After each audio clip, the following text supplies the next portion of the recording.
どうもブルです。今回はアフレコでルームツアーをさせていただきます。チャプターリストを作成していますので、見たいところに飛んでいただければと思います。字幕をオンにしていただければテキストも表示されるようにしていますので、ぜひご利用ください。まず簡単にお部屋の概要ですが、20代夫婦2人で 3DK の賃貸に住んでいます。ところどころ DIY したり、木の家具や布を購入し、温かみのある落ち着く部屋作りを目指しました。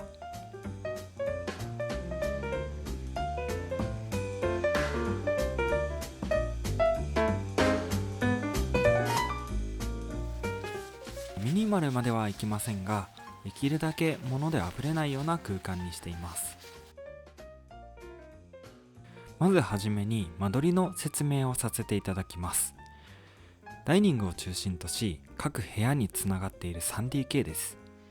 もともと留学生の寮として使われていたので、3部屋にそれぞれ2段ベッドや机が置いてありました。このままだと使いづらいので、次のように簡単に間取り調整を行いました。画面右上の部屋は難度として利用し、ベッドや机、あとは家電類をまとめて収納しています。もともとあった食器棚、収納棚も利用して簡易的なウォークインクローゼットを作っています。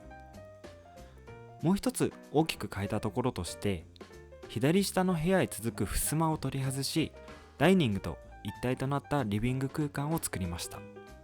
なので、もともと 3DK だったものを 1LDK のような使い方をして暮らしています。ところどころ間取りを考える上でのポイントもあるので、図面を挟みながら紹介していこうと思います。それでは実際にルームツアーを始めていきます。まず玄関です。玄関の広さとしては、土足部分に 2,3 人立てる程度の広さになります。備え付けのカウンタータイプの玄関収納に2人分の靴を収納しています。季節によって置く靴の内容は変わるんですけど、おのおの4足ずつほど入れています。玄関左手にはトイレがあります。正面には窓があるのですが、昔ながらの内締まり状と四角形で構成されたガラスの模様がお気に入りです。ちなみに北海道の築年数がある建物なので二重サッシになっています。上にはトイレットペーパーなどを隠すようにカーテンの端切れを突っ張り棒に通しています。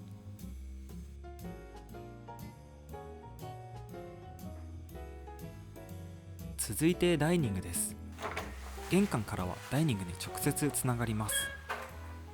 入って正面の壁に時計や財布、鍵などを飾るように収納しています。玄関への通り道なので、時計のし忘れも防いでくれますし、帰ってきてからもスムーズに元あった位置に戻す習慣がつきます。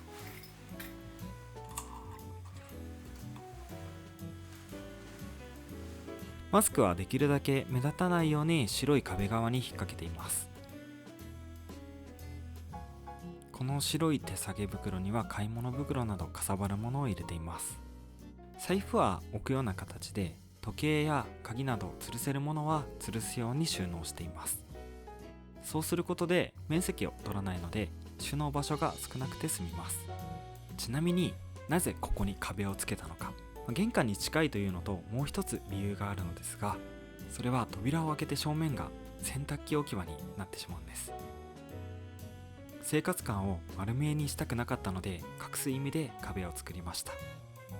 ちなみに壁の側面には IKEA で買った照明のリモコンがついています。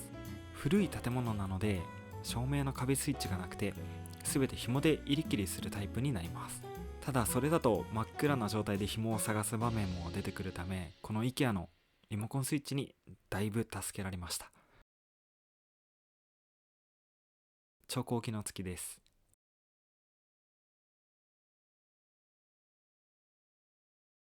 ここからダイニングになります。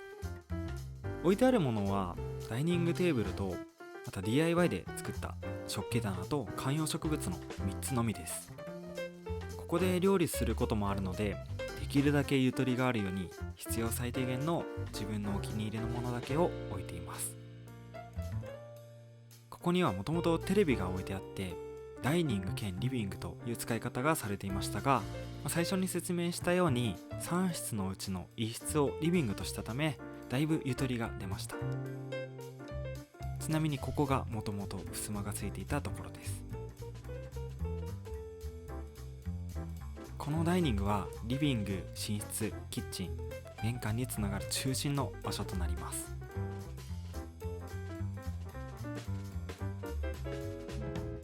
ちなみにこの201号室の B とテープ貼ってあるんですけど、これが北側のお部屋なので難度として使っている場所です。ストーブがついているのですが、暖房はこれ一つなので冬は寝室の扉は開けて寝ています。トイレはものすごく寒いです。食器棚の一番上には炭酸メーカーやコーヒー焙煎機、あとミルなどのコーヒーグッズを置いています。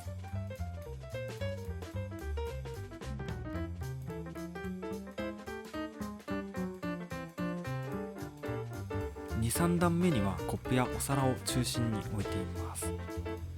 器とかを見るのが結構好きなのでいろいろ買うんですけど、一応倉庫にも何個かしまってあって、その気分によって食器棚に置くものと倉庫にしまうもの分けています。と一番下には土鍋釜や土鍋、あとはパスタマシーンなど重いものを置いています。棚板はアングルと、あとは横についている木の端材で支えています。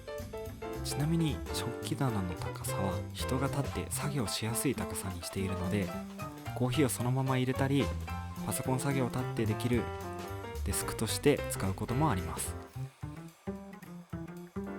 普段立ってこの棚を見るとアングルが角度的に見えなくなってて、棚板の横ラインだけが見えてすごくすっきりした印象になります。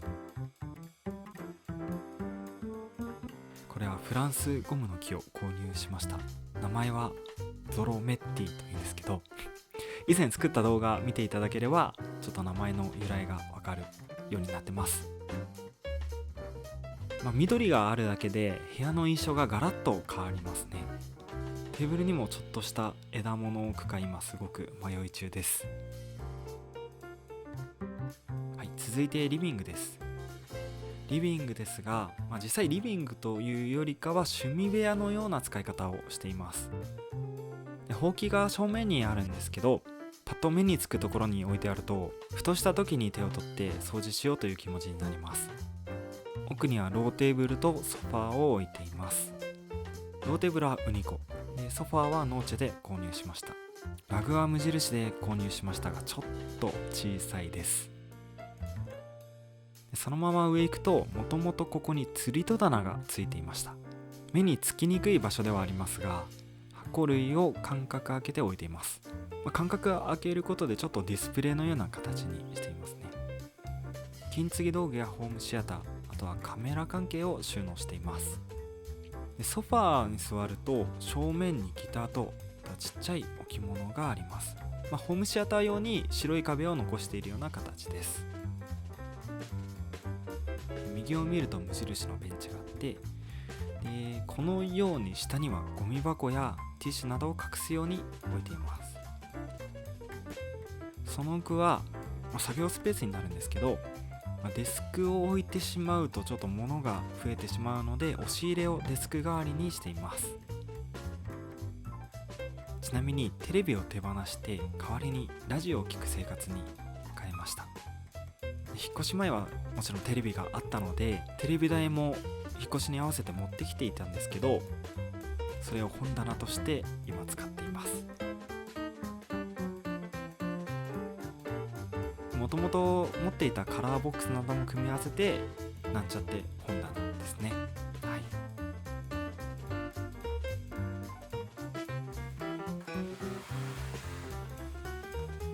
このようにベンチをずらして襖を開ければデスクとしても使えます。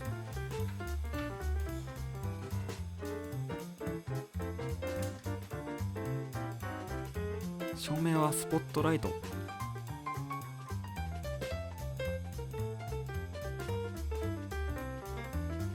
ほうきを照らしたりローテーブルを照らしたり、明かりが欲しいところに調整できるのがいいポイントです。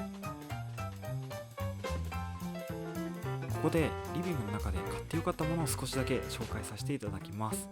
一つ目がこのほうきですね。濃い色合いに白いラインが結構特徴的に入ってます。で、長さは1メートルくらいでちょうどいい大きさですね。まだちりとりがないので、今度木材でちょっとこれ用にちりとりを作ってみようかなとも思っています。2つ目はトタンボックスです。カメラ機材の収納として使っています。少しレトロなデザインでサイズも重ねられるようになっていて、何個も並べても綺麗に見せられるかなと思います。食品を入れるのにも使えるかなと思います。ちなみに何を入れたか分かるようにネームシールも付属で付いていました。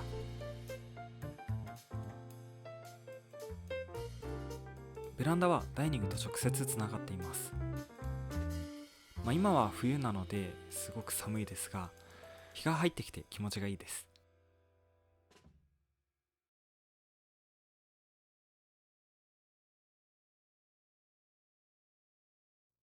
次にキッチンです。最初にお見せした、入ってきて正面の壁ですね。裏はザルや布巾をかけています。布巾は、ネジで紐を固定し、その紐に引っ掛けています。すべて白雪布巾というものを使用しているんですけど、吸水性速乾性ともにすごくおすすめです。横はカーテンで仕切られていますが、ここが洗面室になります。お風呂場と直結です。さらに横には電子レンジや調味料を置いている無印の棚があるんですけど、その前に調理器具類をかける用の壁を作っています。この壁が電子レンジなどの側面を隠す役割も担っています。ここに給湯器があります。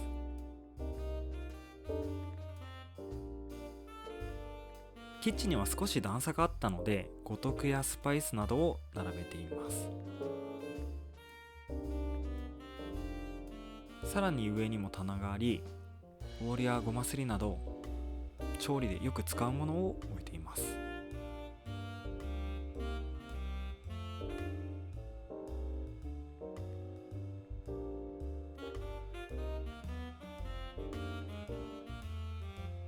ちなみに大きい鍋やフライパンなどはキッチンの下の戸棚にしまっています。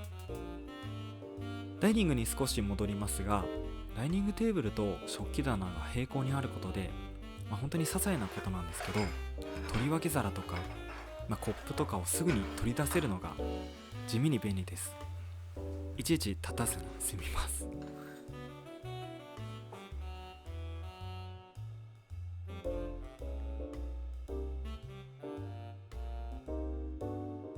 続いて寝室ですね。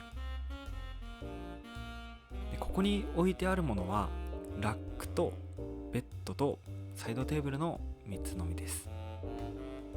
ラックには寒い時に羽織れるものを今の時期はかけています。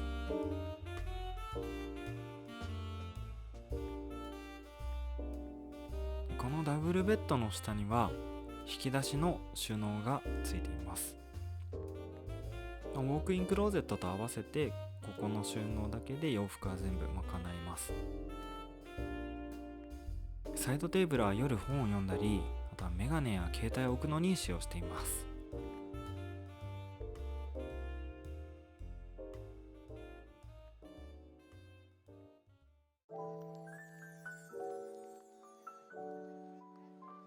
というわけで、以上で2人で暮らしているお部屋を一通り紹介させていただきました。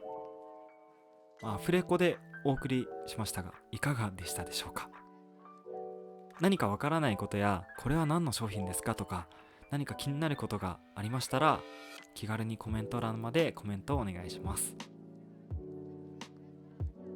それでは最後までご視聴ありがとうございました。